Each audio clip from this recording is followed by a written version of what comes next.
guys? Matt at Middleton Motorsports here. Another episode of Behind the Tune. We have a 2018 Chevrolet Camaro ZL1 up in the dyno today. So this thing's got a bunch of stuff done to it. We'll start, I guess, just from the start of the intake track. 5-inch Roto Fab. It's got a Kong 103 millimeter throttle body, I believe. Kong Export stock supercharger. It's got a BTR Stage 2 LT4 cam. It's got a flex fuel sensor on it. 2-inch long tube headers, hooked to the stock catback with an X pipe, and a low side. So yeah, low side fuel. So it's got DSX low side fuel pump, stock injectors, stock LT4 injectors, stock LT4 high pressure pump. It's got a Grip Tech upper 2.3 upper, and I believe it's got a 9.5-inch lower pulley. So I'm seeing about 15 pounds of boost on this car so far. And because of the stock injectors and because of the stock high pressure fuel pump, obviously the cam has a 38% overdrive lobe to drive the high pressure fuel pump higher lift. But because we still have the stock injectors, we're still at the limits of that when it comes to the flex fuel sensor. So I'm up to about 22%, and that's pretty much all in on the stock injectors. But we're still seeing really good numbers out of it, even just that little bit of ethanol in it. So that was the last pull I did. Kind of disregard this little loop back thing here. It shifted gears on me. I ran it right to the shift point before I could hit the stop button on the dyno. So it's going to loop back, and I'll try to not let it run into that next time I dyno it here in this pull you're going to watch. So we're pretty much dialed in at that point.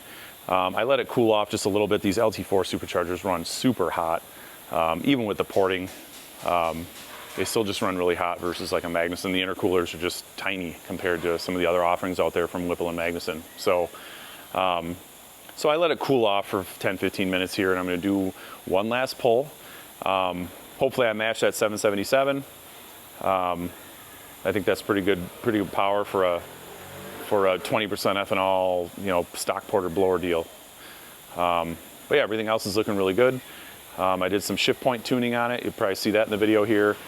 Just making sure that my shift points are where when I'm here, you know, they're corresponding to where we're dropping power and where stuff's making power and shift recovery on that 10 speed. So I'm going to set the camera down, and we're going to do one more pull and see if we can match this 777.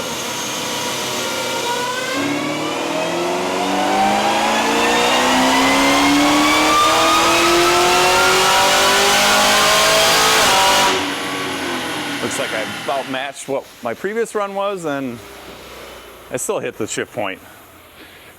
I guess I could have bumped that up, but just for the dyno, but I'm gonna have it shift about 66, 6,700 is where I got the shift point set. So torque came up a little bit, power is right about the same.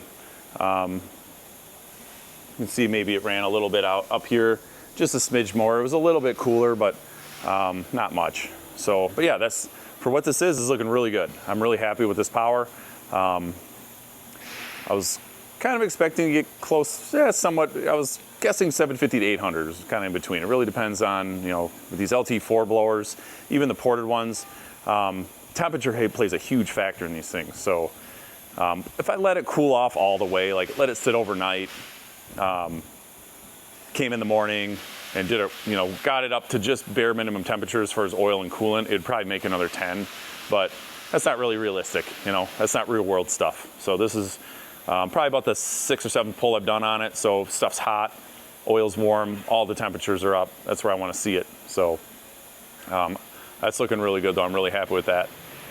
And this will be a 9-second car when he takes it to the track. I know he was struggling to even get in the 10s with it. So air fuel, when I talk air fuel on some of this other stuff, so these LT engines, typically I'll run a little leaner than you'll typically see on a port injected engine. The direct injection likes leaner mixtures, and that's just the way they are with these LT engines. You can run them a little leaner. I don't run them a ton leaner. I've seen some guys run them really lean, like normally aspirated style, type air fuel ratios. I don't ever push them that far. They seem to make less power there.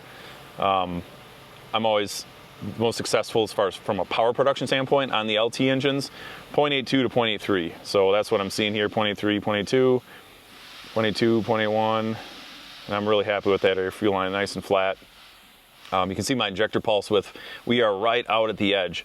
So in the mid-range, you know, when you're doing a pull from, you know, 2,500 to 7,000 on these LT engines, again, direct injected, very minimal window you can inject fuel. You can only inject fuel on the intake stroke. That's the only, any other time, you're there too early and you're gonna lose, especially with a cam, aftermarket cam with a lot of overlap.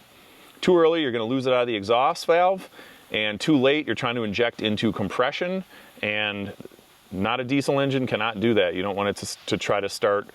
Basically what happens is, if you can't get the injection finished by the bottom of the intake stroke, the fuel won't atomize properly, and it won't atomize properly as if you're trying to inject on compression. Basically, you end up with an inconsistent amount of homogenization, if I say that word correctly, in the cylinder as far as air and fuel mixture goes, and you'll end up with lean spots and rich spots, and then you'll hurt pistons. Early on in these tuning of these cars, back when the industry was just diving into them back in, you know, 14, 15, and then when the boosted stuff came out, like the Z06s came out in 15, ZL1s in 17, guys were blowing them up a lot, and they you know, people's excuses were the LT engines don't have as strong of pistons and their pistons are junk. Well, it's actually the tuning. You got to be really careful. If you inject too late, you'll end up with a cylinder that, you know, the mixture being compressed is inconsistent from one side of the cylinder to the other, and you'll end up with a lean spot, and you'll chip a piston, you'll break a piston on them. Otherwise, if you do it right and you make sure your pulse widths aren't too wide, they can take quite a bit of power, especially these LT4s. Easily take 4-digit numbers all day. Done tons of them at 1,000 wheel with a stock bottom end, no problem. Years and years of drag racing. So back to where what I was originally talking about was the pulse width. Typically in these mid-range areas, 4,000 to 5,000, 6 milliseconds is all I want to see. And once you approach 6,000 RPM, and we were even a little bit higher than I'd normally like to see, 5.6 or 5.7. We're 5.8, but it does drop off 5.7. So we are riding the edge of the injectors as far as, you know, how much injector we got.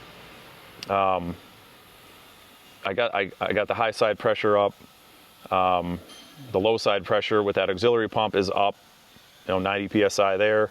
So we're feeding it as much as we can. It's just the injectors, just the flow rate in the injectors is just too small. So, and like I said before, from a ethanol standpoint, I'm right here, 21.6. So I'm going to tell, you know, basically this customer, I'm going to tell him 20%. So he can probably get a couple gallons per tank in it if he's empty.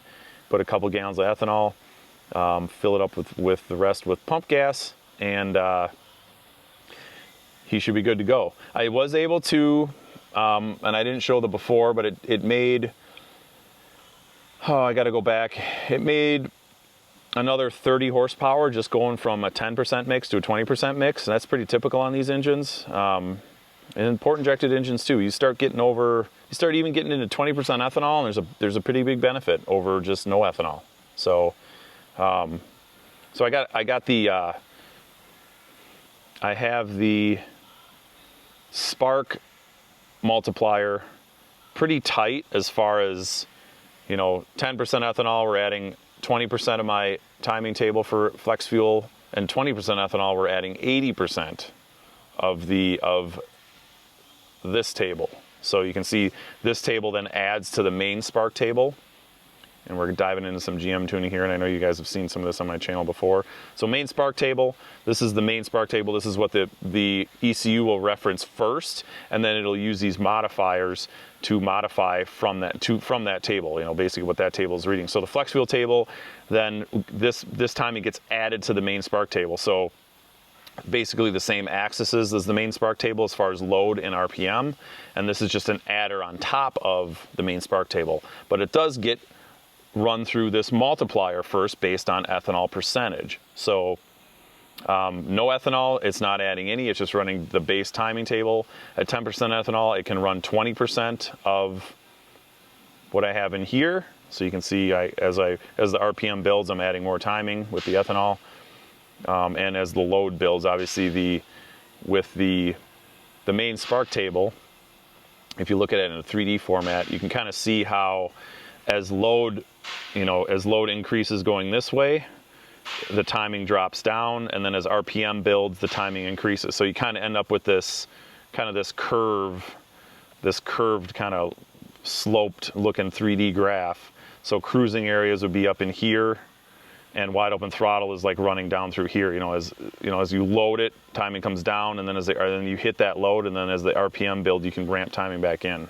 So this is pretty typical of what you'd see as far as from my tuning standpoint goes and what I do. What you'd see with a cammed LS or LT is a timing table in a 3D format that looks something like this. I try to make them nice and smooth, no abrupt, peaks and valleys or jagged edges or jagged cliffs that stuff drops off. I want everything to be really smooth, so as you're on and off the throttle, coming through different load points up and down and different RPM points, you don't have any big hitches in timing, and it creates drivability issues. So, but again, going back to that, the flex fuel, then I can add some of that timing back, that slope down away as load increases. I can, once you put some ethanol in it, you can actually add some of that back in, so you don't have to drop away so much of it. That's kind of why the flex fuel modifier table looks like that. So, and again, back to the multiplier, then that table gets multiplied by either 0.2 at 10%, 20%, so it's being multiplied by 0.8. So we're almost all in on that table. A normal flex fuel tune, like if it was be able to run full 80% ethanol, this would look a little bit more linear. But because of this is just the way this one has to be, where we're kind of running in this tight window between 0 and 20%, and we're trying to add 4 degrees of timing from the 0%, because this thing is riding right on the edge of being too much boost. We're seeing about 15 pounds of boost, and for 91 octane, which is again what a lot of these guys are running in Wisconsin here, it's kind of pushing the edge of, it can be done, but if it was a 91 octane only, I don't like really seeing much over 14 pounds. There's just really no point. You have to pull enough timing out of it as that boost increases to basically negate any gains from the extra pound of boost, if you can kind of get what I'm saying there. So yeah, so everything else, you can see timing, this blue line here, running that, upper teens up into the low 20s. These dyno pulls being kind of longer, again, with an LT4 blower.